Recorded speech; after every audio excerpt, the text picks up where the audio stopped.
Bienvenue dans cette nouvelle vidéo de Lexical Info.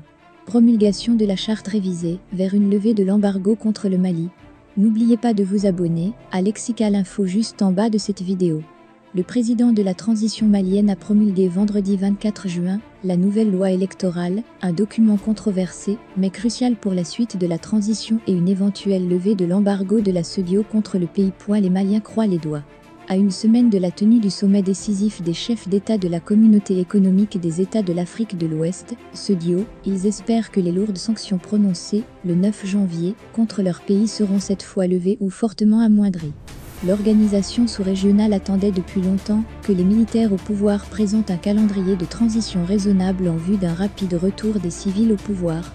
Mais au début de ce mois de juin, le colonel Assimi Goïta a unilatéralement prolongé la transition de 2 ans, soit jusqu'à mars 2024.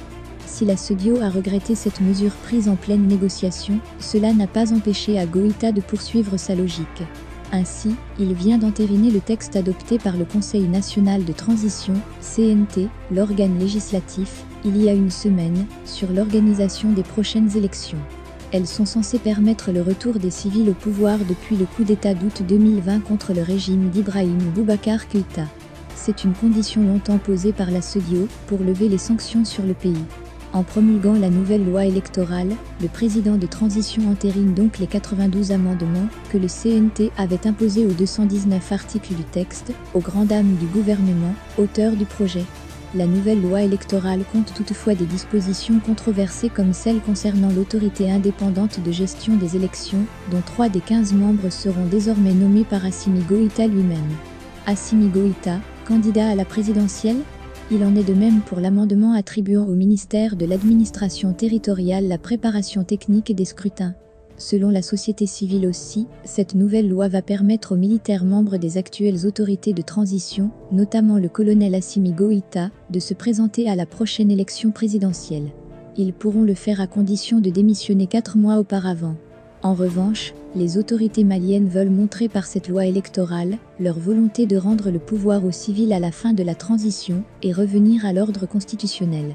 Elles avaient promis qu'une fois cette loi mise en place, de présenter rapidement à la CEDEAO un calendrier détaillé expliquant les étapes à traverser avant l'organisation des élections. En attendant de voir si les nouvelles dispositions posées par le pouvoir malien vont convaincre l'organisation régionale lors de son sommet du 3 juillet prochain à Accra, au Ghana, le médiateur de la CEDEAO pour le Mali a quitté hier Bamako après une visite rapide, discrète et décisive. L'ancien président nigérian, Goodluck Jonathan, a notamment rencontré le colonel Assimi Goïta, avec lequel il a eu des entretiens fonctionnels.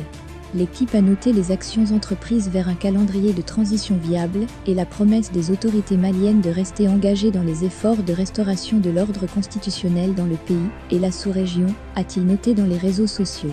Goodluck Jonathan s'est également dit convaincu que très bientôt, les populations maliennes se rendront compte du travail abattu par la transition pour atteindre ce niveau de progrès réalisé dans sa marche, a ajouté l'agence de presse malienne, AMA.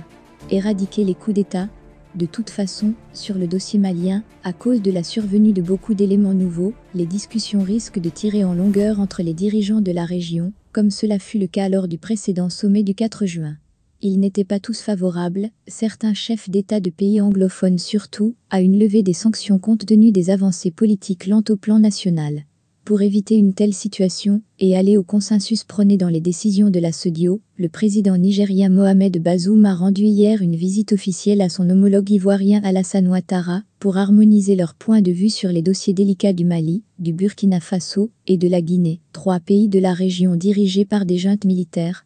Merci pour votre aimable attention, et n'oubliez pas d'activer la cloche de notification pour recevoir les prochaines informations.